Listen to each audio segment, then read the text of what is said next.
Evaluating the life cycle of a donor. Y'all, we know that in order to maximize our philanthropic revenues, we have got to connect with people, right? I mean, if that has ever been more clear than these last several years, finding ways to have meaningful connections on an ongoing basis is so paramount to our success as fundraisers. Today, we're really going to try and look at the donor life cycle and all of the stages of that and what that looks like with intentionality to make sure that we're not missing key opportunities to keep our donors as part of our family, to add new donors to our family, and to really make the giving journey meaningful and as productive as possible. So with that, I'm going to hand it over to Jake to get us started. All right. Thanks so much, Marty. You can go ahead and go to that first slide whenever you're ready, Trish. The one thing that I want to kind of lead with, and I'd like to see if everyone can keep this in mind as we walk through each of these segments today, is just to challenge you to shift your thinking about how you move a donor from I have recognized them as a potential prospect all the way to a gift. We tend to go with this very linear start and stop. It's a dot and then a line and then another dot, and then that's the end. And just the natural way of thinking about a donor is in this way. We kind of walk through the way that we pipeline donors, and it's a start and it's a finish, and that's it. If we can try to shift our thinking a little bit to have this be the new model, and I know that we kind of know this inherently, and we do things that are stewardship, and we try to get a second gift, and everything that we do as fundraisers kind of naturally. But if we really look at every single donor as a cycle instead of a point A to a point B, we can improve our retention tremendously and save ourselves a ton of time and money. Just off the bat, we know that it costs 6 to 7 times as much money, which can be, counted as hourly wages for the staff people. It can be counted as mailers or whatever you want to call it. But for charities, we know it's 6 to 7 times more expensive to acquire a new donor than it is to keep our existing ones. Similar data works in sales, but we know we can apply it to philanthropy. So as we're kind of walking through this is the model that we want to just get our brains around and be saying, let's make sure that as we're acquiring new donors, getting new leads, getting gifts, everything that we do, that it's entered into this very cyclical thing, and we have these kind of habit of giving lifetime givers in the way that we look at gifts and we look at philanthropy. So first one's going to be identification. Let's talk about that. Seems a little obvious, but I want to point out a couple of key components. There we go. So we know that discovering and evaluating is probably the easiest thing that we do as philanthropists, as fundraisers. The easiest job that we have is making prospect lists. We can sit down and write a list of people who we think should give us money. This is not a complicated thing. So when we talk about identification, it's not as simple as, oh, we're going to make a list and hooray, we're done. We're going to refine our prospect list. It's one of the great excuses we use to not go out and ask for money. Oh, we're still refining our prospect list. We're still trying to decide who's going to be the best market. It's like, there's no substitution for just law of numbers and getting out there and just hitting it with sheer volume of asks. We know that, just the data supports that. But we want to look at a couple of key things on the identification process. So this is the most common spot that new donors, new foundations, new businesses will enter into this cycle. So we've seen some version of the donor wheel before, the donor cycle before, pretty common one. And we know that people kind of come in from the top and then they go round and round, hopefully forever. This is where they enter.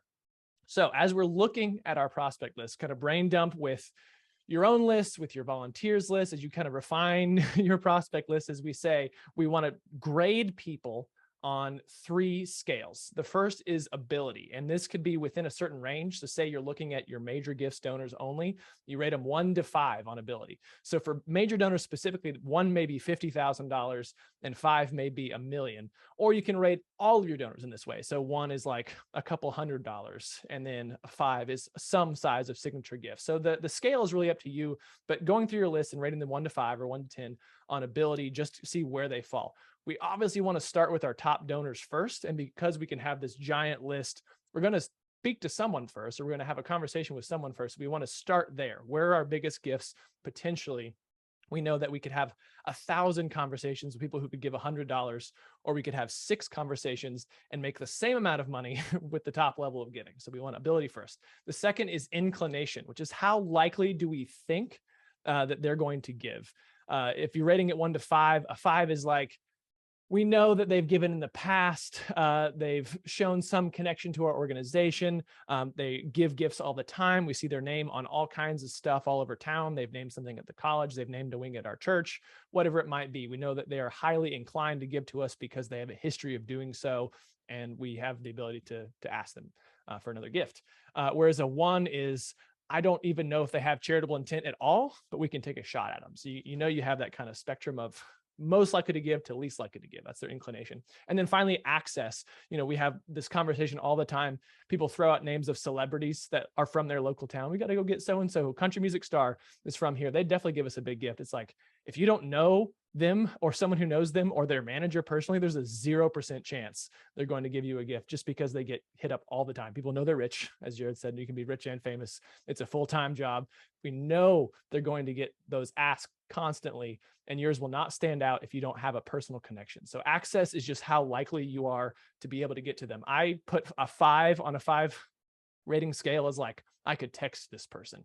Like, we have that kind of a relationship. We are that close. A 1 is, not only do I not know them, but I don't know someone who knows them. I don't know how we're going to get to them. So as you go through and rank your top 25, 50, 10 prospects, pick a number.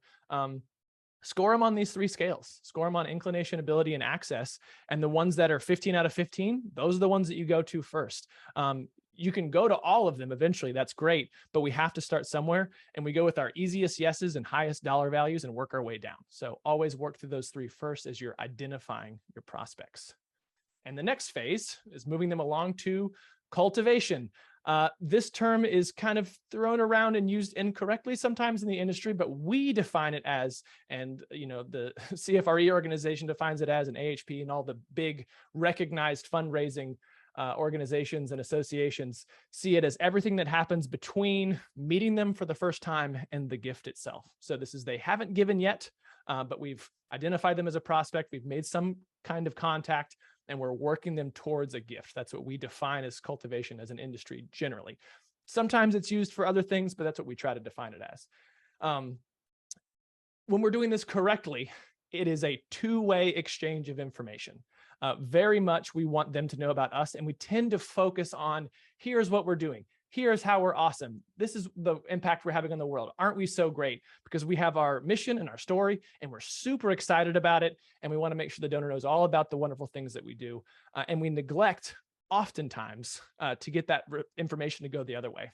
What are their philanthropic goals, dreams, desires? What kind of legacy do they want to leave behind? What are the types of organizations they tend to support with their giving? So we know that effective cultivation is very much a 2-way exchange of information. It's relationship building. It's not so much, here's all the great things, buy, give this gift, but what do we know about the donor? How can we customize the ask? How can we customize the funding opportunities so that it's very 50-50 in terms of who's getting information about what?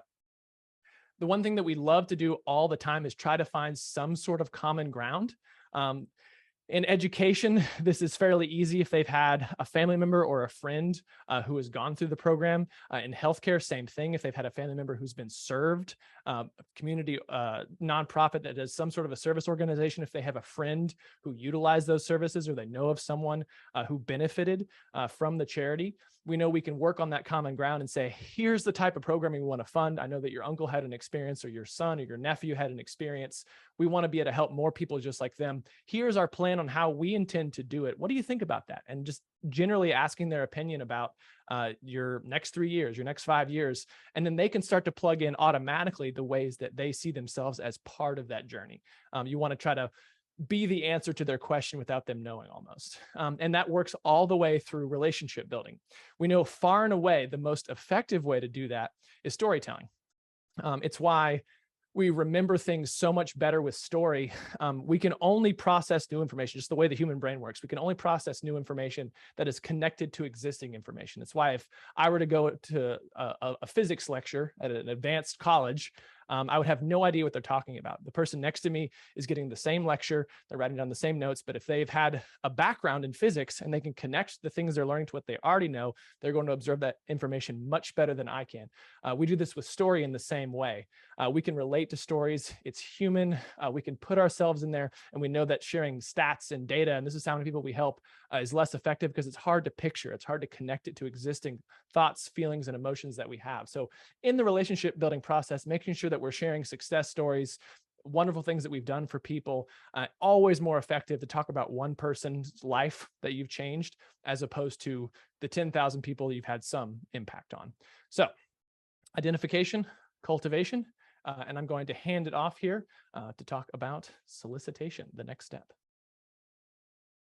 Thank you, Jake. I think a lot of times we can focus so much on those first two. You think about that wheel that we were looking at earlier, you can get kind of caught up there in that cultivation. Sometimes we get really comfy within that space and avoid this next one, which is such an interesting word, this solicitation, right? It's a fancy way to say making the ask. That's what we're all here for, is making the ask. We are here to garner generosity in order to support our mission. So what does that look like in terms of that donor wheel? Solicitation, the act of asking for or trying to obtain something from someone. Pretty self-explanatory. Making the ask. So when we're looking at that, we kind of get stuck up here, and you think about wheels whenever they're moving. This is what catapults us through. So you've got to take this next step, making the ask. You need to be able to define the need. Why should they support your organization as compared to the 50 other organizations? Be specific in what you're asking and be silent.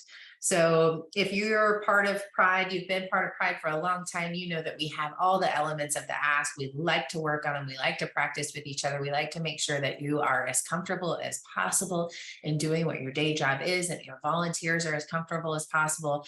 But what do these four really hone in on, right? Defining the need. So Jared might say, I need for you to give money so that I can write my name in the sky, or I can write this message in the sky. It is a need. We need to be able to do this. Why are you supporting my organization? Because I need to be able to have the ability to tell all of the people within the viewing area of this sky to hug their boss today. And that is going to make everyone just as happy as humanly possible. Why should they support your organization as compared to anyone else? Be specific in what you're asking for. You've got to tell them what you need. Jared needs $2.5 million to be able to put this plane up in the sky, to be able to ride across the sky to hug your boss so that everyone feels better about their lives, right? You have to be specific in what you're asking. And then that super duper hard one, but also kind of fun once you've done it for a while, is being silent. Be silent. Give them the benefit of the doubt. Let that, you've done your homework. You know that this ask is okay. You know that it is not going to offend them. Let them think through it. Is this something that I want to support? Was I expecting this? Is that number in my wheelhouse, or is that ask within my wheelhouse? Don't give them the answer. That's why we say be silent, is because if you decide to talk right after you've asked someone for something, you're putting the answer into their mouth, which could offend them. In all honesty, it could offend them if you say, maybe that's too much. Maybe it's, maybe you can only do 1.5 million for my skywriting. Or, I know you said that you've got some things going on, or whatever it is. Don't give them the answer. Let them come up with the answer themselves. So you're defining the need for your organization. What is it? Why specifically is their money going to help your organization? What is the need? Is it for cancer care? Is it to bring scholarships to students? Is it to be able to provide more care to more people, to better the world in a bigger way? Why your organization? Why are you the best at what you do? Make sure you tell them that. Be specific in what you're asking. Do not be vague. Do not say, it would be really great if you could give your best gift. My best gift looks very different for different organizations and for different projects and for different pieces. So be specific in what you're asking. Have done your homework. Make sure we've got a client on here right now that we're talking with. Having three asks in queue, making sure that depending on how that conversation goes, that she's able to pick which one feels best and feel comfortable within that space. And then be quiet, be silent. Solicitation, making that ask. And then we move into, well, actually, acquisition is, it's the process of it. I love this word, acquisition. Doesn't it make you feel like fancy and like, big words? Process of obtaining new donors or contacts to support your cause through fundraising or marketing efforts. This is where we think about that pipeline. We need to acquire new donors. And how do we do that? That's part of the solicitation. We do it through asking them to give to us through mailings. They could have been event attendees. They're utilizers of our service. If you think about this in your healthcare settings, this could be service line users, cancer care survivors, or cancer survivors that have utilized your care. It could be students and alumni. We think of that very often. It is people who have utilized a certain area. So they have a story, they have a connection point, or they have connection to your volunteers. One of my personal favorites, we can acquire new donors, new contacts by connections to people who love us already. So we want to be able to continue through that donor cycle. We are soliciting, we are acquiring, and we are doing all of these great ing words that also are TION words, depending on if we're actionable or not. But we need to be, as fundraisers, we need to be acquiring new donors often. We'll talk about retention coming up here, but acquiring is just as important. We need to make sure that whenever we're doing our mailings, that we're doing our due diligence to make sure that we are not losing sight of those new donors. Even if they come in at $10, $25, $100, those are new donors that we have acquired. How do we then plug them into our donor cycle? Event attendees, don't lose sight of those either. You can find some gold mines, some gems within your event attendees who maybe aren't on your radar at all. Take a look at those lists. Take a look at service lines that you're doing a great job within, your grateful patient, your grateful family, your different areas of your organization that have a high connection point. And then again, connections to your volunteers. If you are struggling with figuring out how to acquire new contacts or new donors, sit down with your volunteers and say, who you got? Who do you know of that would be excellent for us to add to this donor pyramid? And so then we are going to move into the next part of that cycle. Thank you, Shauna. Retention. I love this one because unfortunately, I would say nationally, nonprofits in general do not do a great job of retaining donors. When we think about a business, if they were losing half or more of their loyal customers, they would not be in business very long. And unfortunately, the donor retention rate, national average, is somewhere in the 40-something%, I believe. And so we have to do better. Our organizations deserve better, our donors deserve better, and we deserve better. So making sure that we're engaging existing donors so they continue to give to the organization each year is an important focus for us. So, how can we improve? Well, first of all, show of hands for those of you that can see me. How many of you know your donor retention rate? If you don't, you should. You should be aware of this, because how are you able to improve this if you don't know where you are, right? So no time like the present, definitely an easy thing. Well, not easy. A simple thing to go about finding the ballpark of where you might be. I do understand that all of our donor databases have different complexities, and the retention rate could look a little different if you're pulling a different group of people, but especially if you're saying, hey, we want to improve our annual gifts category of giving this year, because we know that it's important to acquire new donors and we want to do that. But how do we make sure to make it easier on ourselves if we're going to try and get a net growth in a group of people, right? We've got to make it easy on ourselves and retain some, or we're going to have to get a whole bunch more new donors to make up for that if we're going to grow year over year, right? So what's the best retention time frame, yearly or every few years? Jeff, I see that question. I believe that it's important to check on it yearly. But of course, as you're working in a sort of like a campaign or focused time frame, you can also see the progress that you've made throughout the life cycle of your campaign.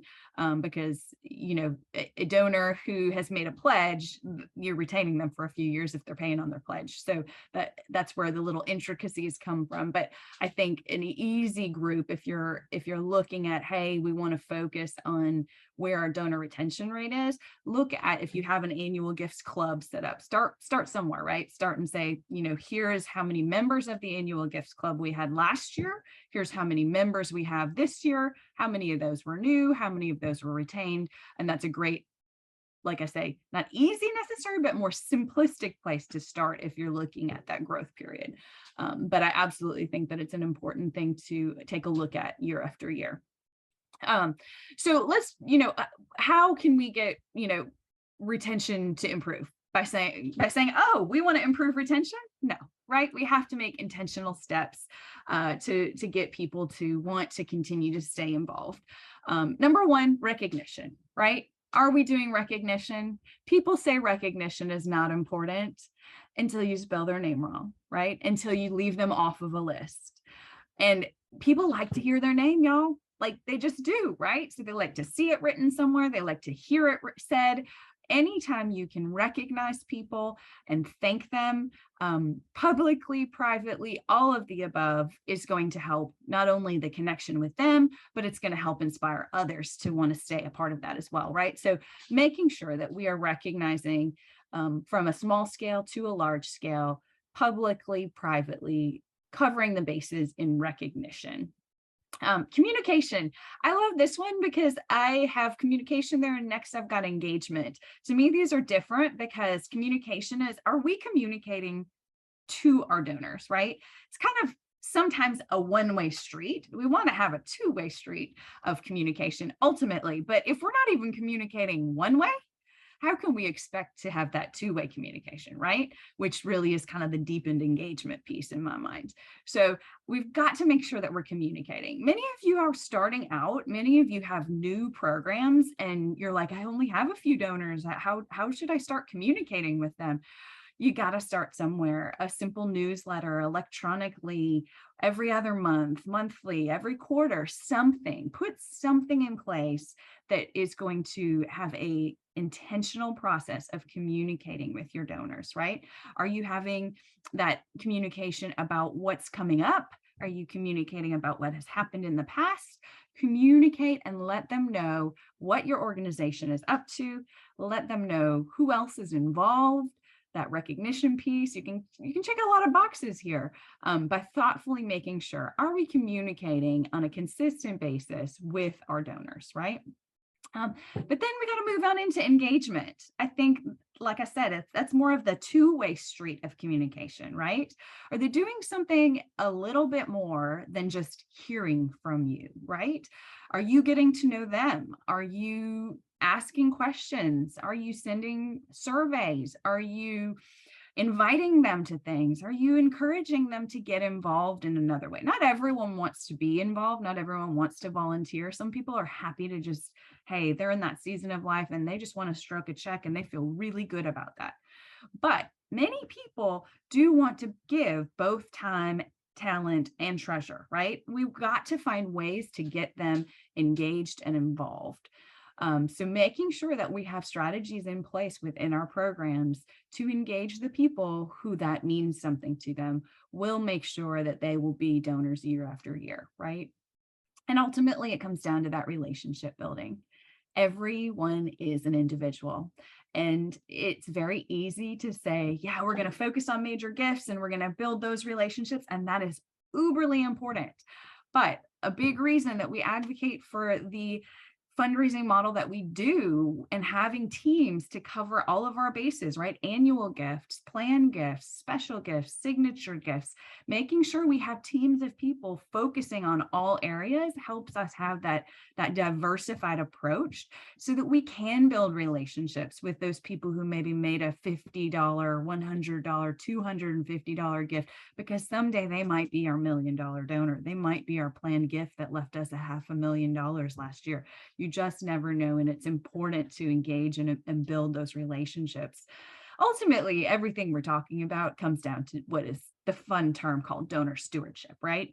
And you hear us, for those of you who have been involved with Pride for any length of time, you hear us talk a lot about stewardship and the fact that the 7 Touches program is something you can do to intentionally put in place a stewardship program to make sure that you are touching your donors on a consistent, ongoing basis in meaningful ways that is really going to make sure that they know that they're a part of your family, they're making a difference, they're feeling really good about it. So when you go back to that, when you're back around in that circle and you're going to get ready to ask them for more money the next time, that it's just part of the conversation. And they're like, yes, what else can I do? Instead of, oh gosh, every time she calls, she's asking me for money, right?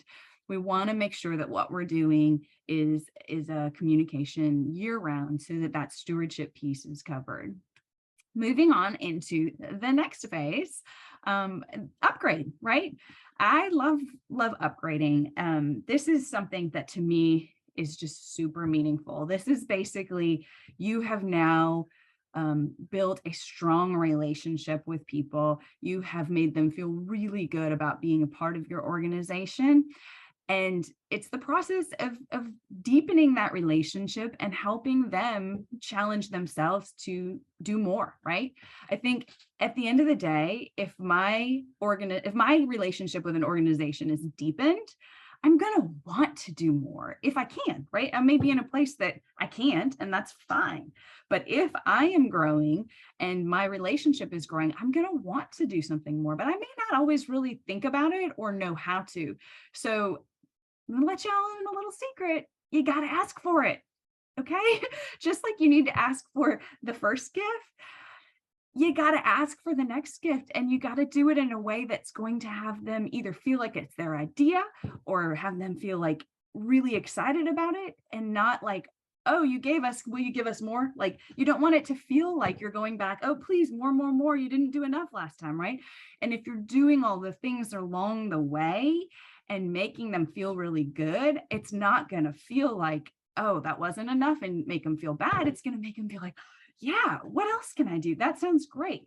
So, there are ways to get someone involved with an upgraded gift, right?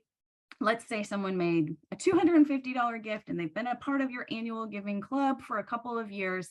When you go back to make that next ask, it is very appropriate to say, thank you so much. You've made such an impact. We hope you'll consider giving at the same level or perhaps the next level. If I was at silver, would you consider gold this year? No? Okay, no worries. We're still going to keep on cultivating them. We're going to keep on building those relationships so that they retain at that $250 level, and that is fine. But what about the other person that says, yeah, I could do 500 this year. We just doubled their gift. That was brilliant, right? So again, we've got to ask for it and we've got to make it easy, right? A couple of things I just wanted to throw up there. Recurring gifts are an easy way.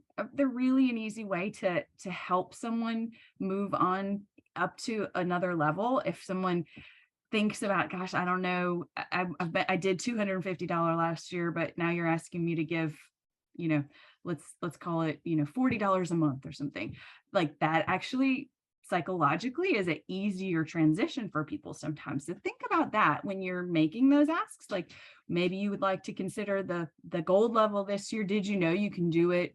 You can put on a card and have a recurring thing and you don't even have to think about it. We could sign you up for that today. Again, that makes that loyalty deepen very, very much more simply, right?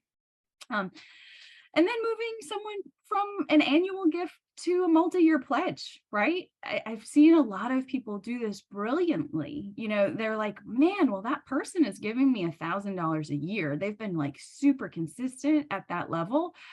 I think it's time for me to ask them for a $10,000 commitment to this new program that we have, this new campaign, whatever.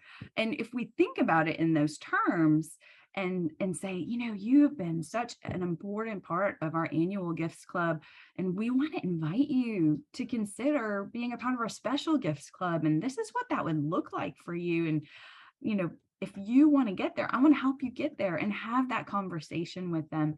It can be so meaningful. I've done a lot of that, from an annual gift to a special gift. And again, using the giving club model makes it a really, really special thing for the donor. They feel really good about it. So I think that upgrade piece is something that we miss sometimes. It's something that we're like, yeah, well, we pigeonhole people, right? Like they're going to keep giving at that point, and I'm feeling really good. I've retained them, and that's awesome. And we think, again, we don't want to seem greedy. But guess what? If you do it in the right way and you approach it in the right way, it doesn't feel that way to the prospect. It doesn't feel that way to the donor. So really, really make sure, if you're looking at the upgrade process, that you're thinking about, how can I do this? Again, from the donor's perspective, how can I do this in a way that's going to make them feel even better about the choice that they're making to continue supporting our organization? All right, that brings us back to kind of closing the circle, right? So just, thinking about a comprehensive effort really needs to include intentional, and you keep hearing me say this is like my favorite word right now. We've got to be intentional with our strategies along the entire spectrum, right?